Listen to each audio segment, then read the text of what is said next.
Hello friends, welcome back to my channel जहां मैं आपको बताती हूँ एजुकेशन से रिलेटेड, एग्ज़ाम से related updates, tips and tricks और लर्निंग से रिलेटेड चीज़ें। तो आज की इस वीडियो में मैं आपके साथ डिस्कस करने जा रही हूँ school culture and teacher development, यानी शालेय संस्कृति एवं शिक्षक विकास, जो आपका सब्जेक्ट है डीएलएड सेकेंड ईयर का, उसके जो इम्पोर्टेंट क्वेश्चंस है उसके बारे में मैं डिस्कस करने जा रही हूँ। तो मैंने आप लोगों को अपनी पिछली वीडियो में what are the characteristics of classroom culture, यानी कक्षा संस्कृति की विशेषताएं क्या हैं, यहाँ तक आपको बता दिया था और अच्छे से समझा दिया था।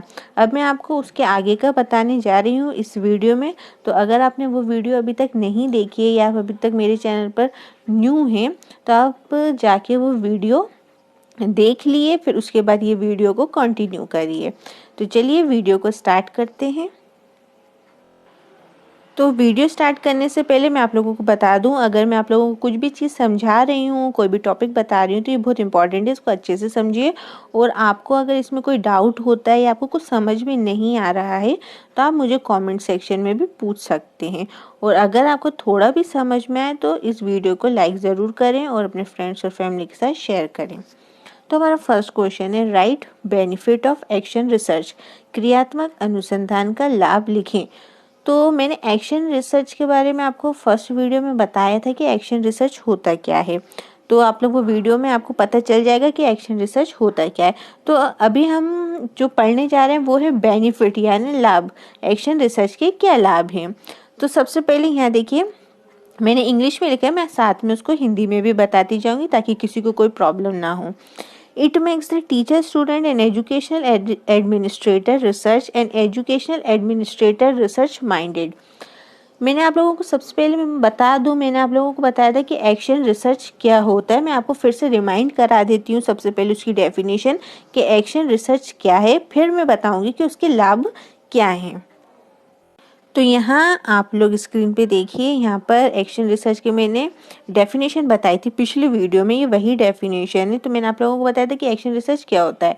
जब हम अपने आप की खोज करते हैं समाज में रह के, जब हम समाज में रहते हैं, हम अपने आप की खोज कर रहे हैं, तो उससे हमें क्या पता चलता है कि हमें क्या इम्प्रूवमेंट की ज़रूरत है, हमारे अंदर क्या खामी है, हमें क्या चीज़ें सुधारनी है और हमें सोसाइटी के साथ कैसे चलना है, कौन सी सिचुएशन में हमें कैसे बिहेव करना है। तो ये सारी चीज़ें हम कहाँ रह के सीखते हैं? सोसाइटी में।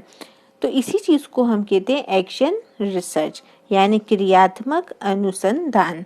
अब मैं बताऊंगी कि उसके लाभ क्या हैं। तो सबसे पहले मैं आप लोगों को बता दूं कि इसका जो फर्स्ट पॉइंट है उसका मतलब है, जो टीचर स्टूडेंट है यानी छात्र अध्यापक हैं, अगर वो एक्शन रिसर्च करते हैं तो उनको उनका बेनिफिट क्या मिलेगा कि उनका जो माइंड है वो रिसर्च माइंडेड बन जाएगा। अब जैसे कि देखिए, जब हमारे जो कॉलेज है, हम लोगों को जो टीचर स्टूडेंट होते हैं डीएलएड के, यानी जो स्टूडेंट्स होते हैं जो आगे टीचर बनने जा रहे हैं, उनको इंटर्नशिप पे भेजते हैं। उनको इंटर्नशिप पे क्यों भेजते हैं? ताकि वो वहाँ पर रहें, उस इन्वायरमेंट में रहें, जाने कि कैसे पढ़ाते हैं, बच्चों को कैसे डील करते हैं। तो वहाँ पर रह के वो अपनी चीज़ों को सीखते हैं और उनकी जो चीज़ें हैं उनको सुधारते भी हैं। तो इससे उनको फ़ायदा होता है अपने आगे के फ्यूचर के लिए जब वो टीचर बनेंगे। तो it makes them to improve their world of work habits and have practical solution to their problem. और जब हम एक्शन रिसर्च करते हैं, जैसे मैंने आप लोगों को एग्जांपल बताया, हम जब इंटर्नशिप पे जाते हैं तो वो भी एक टाइप का एक्शन रिसर्च ही है। हम टीचर बनने जा रहे हैं तो हम उस एनवायरनमेंट में जाते हैं कि वहाँ की चीज़ें कैसी हैं, हमें कैसे बिहेव करना है, अपने आप को कैसे इम्प्रूव करना है। तो हमें वहाँ जाके पता चलता है कि हमारी जो वर्क हैबिट है वो कैसी है, हमें कैसे काम करना है, कोई प्रॉब्लम आती है तो उसका सॉल्यूशन हमें कैसे निकालना है। फिर जो नेक्स्ट पॉइंट है वो है, it makes them to improve their practices bring. तो क्या होता है, जब हम ऐसे इन्वायरमेंट में रहने लगते हैं तो हमारी चीज़ें क्या होती हैं? सुधरती जाती हैं और एक हम अच्छे इंसान बन जाते हैं, सोसाइटी में रहने के लायक बन जाते हैं। The result of such research finding can be best utilized for improving their world of work and developing them professionally as much as possible। तो एक्शन रिसर्च यानी क्रियात्मक अनुसंधान का अगला लाभ है, इससे क्या होता है, हम लोग अपने आप में तो हमें सुधार आता है पर्सनली, साथ में हमारा प्रोफेशनली भी सुधार आता है। अगर हम इंटर्नशिप पे जा रहे हैं तो हमें वहाँ पर क्या पता चलता है, हम टीचर बनने जा रहे हैं तो हम अपने आप में सुधार कर सकते हैं कि हमें ऐसे टीचर बनना है, ऐसे पढ़ाना है, ऐसे बिहेव करना है। तो ये क्या हो रहा है, हम प्रोफेशनली भी क्या हो रहे हैं, डेवलप हो रहे हैं। It helps in making the surrounding condition and environment quite conductive to proper teaching and learning. जब आप लोग इंटर्नशिप पे जा रहे हैं, मैं यहाँ बार बार इंटर्नशिप का आप लोगों को एग्जांपल इसीलिए दे रही हूँ, ये कॉमन है, सब फेस कर चुके हैं या आगे जाके करेंगे फेस। तो ये सबसे अच्छा एग्जांपल है एक्शन रिसर्च का, इसलिए मैं आपको बार बार इंटर्नशिप का एग्जांपल बता रही हूँ, वो भी एक टाइप का एक्शन रिसर्च ही है। ठीक है, तो फिर इसका जो पॉइंट है, इसका मतलब है जब हम ऐसे सराउंडिंग में जाते हैं, सराउंडिंग मतलब ऐसे वातावरण में जाते हैं, वहाँ जाके हम सीखते हैं कि प्रॉपर टीचिंग कैसे करते हैं, अच्छे से पढ़ाते कैसे हैं, और बहुत चीज़ें हम लर्न करते हैं।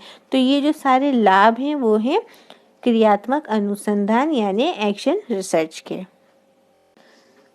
अब नेक्स्ट क्वेश्चन है education philosophy of Gandhi ji. ये भी बहुत ही ज़्यादा इंपॉर्टेंट क्वेश्चन है, और ये जो क्वेश्चन है आपको 4 या 5 मार्क्स में पूछा जाता है, और इससे रिलेटेड आपको ऑब्जेक्टिव भी बन सकते हैं। तो मैं ऑब्जेक्टिव तो आपको फिर कभी बताऊंगी, लेकिन मैं आज इसका जो आंसर है वो आपको बताती हूँ कि गांधी जी का शिक्षा दर्शन, हिंदी में ऐसा पूछा जाता है, गांधी जी का शिक्षा दर्शन, और इंग्लिश में education philosophy of Gandhi ji. तो यहाँ मैंने लिखा है कि गांधी जी की शिक्षा दर्शन यानी उनकी एजुकेशनल फिलॉसफी क्या थी।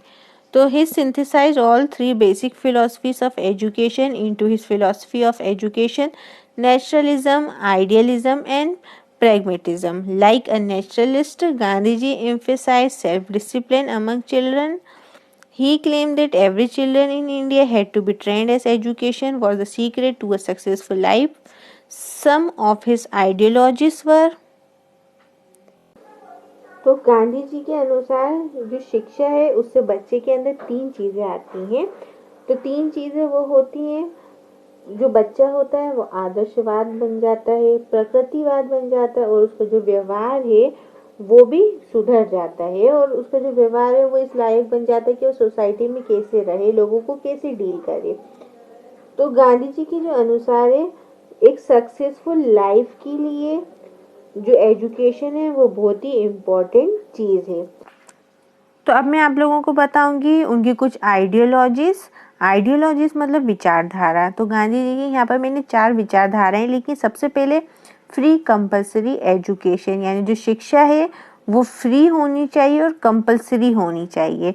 फ्री मतलब मुफ्त होनी चाहिए, और कंपलसरी यानी सबको ही वो करना है, ऐसा कंपल्शन कर देना चाहिए, ज़रूरी है। तो दूसरा है सेल्फ सस्टेनेंस। तो सस्टेनेंस मतलब होता है सपोर्ट, मतलब आत्मनिर्भर हो, किसी पे निर्भर ना हो। Mother tongue as the means of instruction, जो शिक्षा होनी चाहिए तो उसमें जो भी इंस्ट्रक्शंस हो रहे हैं, जो भी जो शिक्षा होनी चाहिए वो मदर टंग लैंग्वेज में ही होनी चाहिए, यानी जिसकी भी जो भी मदर टंग लैंग्वेज है उसमें होनी चाहिए। मराठी है, गुजराती है, हिंदी है, तमिल है, जो भी है, जिसमें जो भी कंफर्ट है तो उसमें उसकी जो शिक्षा है वो होनी चाहिए। फिर नेक्स्ट आइडियोलॉजी यानी विचारधारा है कॉन्सेप्ट ऑफ नॉन वायलेंस, जो कि हमको सबको पता है, अहिंसा।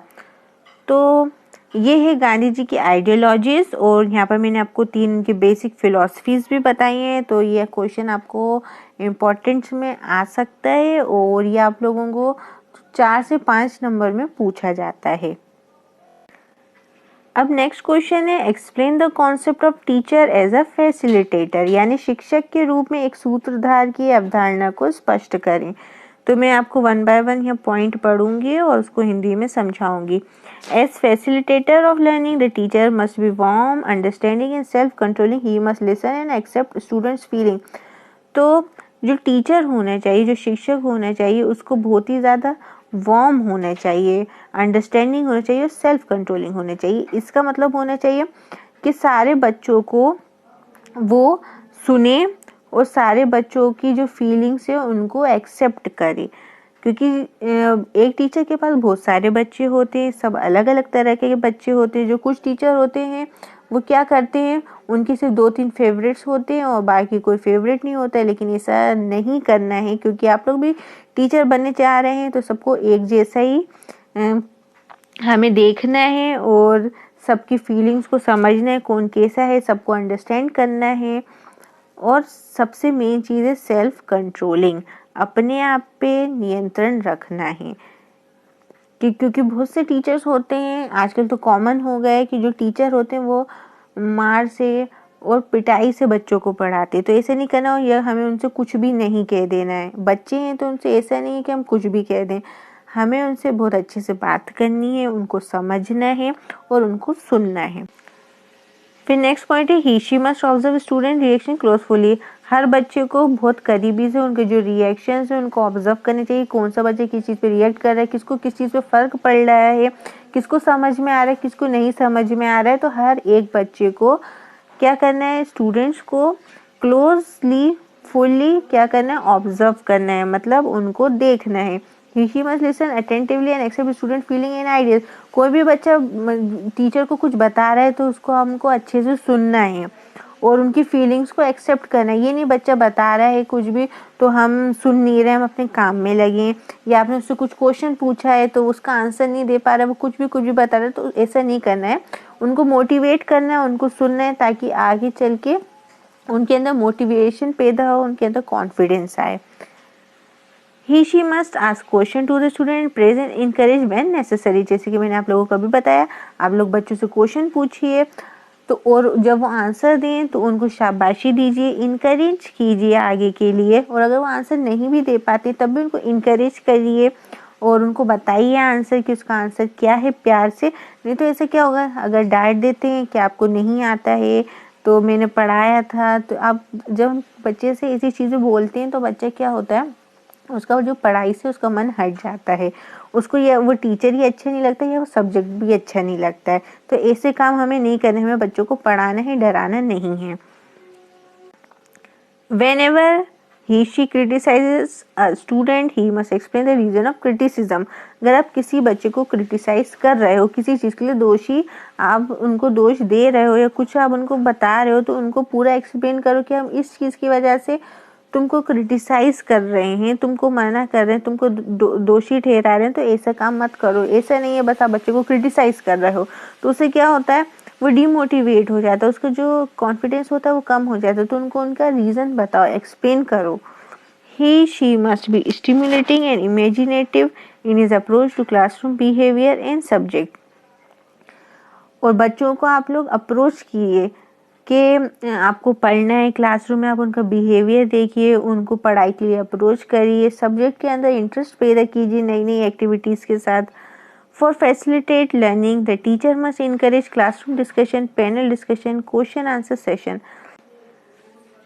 तो बच्चों का मन लगे पढ़ाई में, वो इनकरेज हो पढ़ाई के लिए, तो क्लासरूम में ऐसा माहौल बनाइए। तो माहौल कैसे बना सकते हैं, छोटे छोटे ग्रुप बनवा दिए, उनको कोई टॉपिक दे दिए जिसपे वो डिस्कस करें, कोई क्वेश्चन आंसर का सेशन रख दिए, 2 टीमें बना दिए, क्वेश्चन पूछेगी, एक आंसर देगी। तो इससे क्या होता है, बच्चों के अंदर कॉन्फिडेंस बढ़ता है, इंटरेस्ट बढ़ता है पढ़ाई की तरफ। Whenever necessary, he must lecture, demonstrate and explain things with example. He must encourage independent study habits.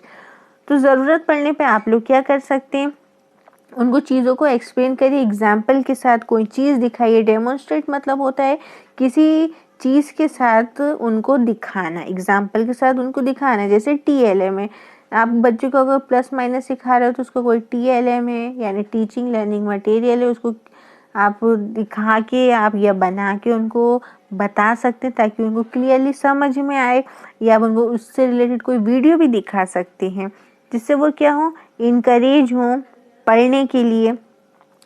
तो ये हैं आज के क्वेश्चंस इम्पॉर्टेंट। अगर आपको समझ में आया हो और आपको वीडियो अच्छी लगी हो तो वीडियो को लाइक करें।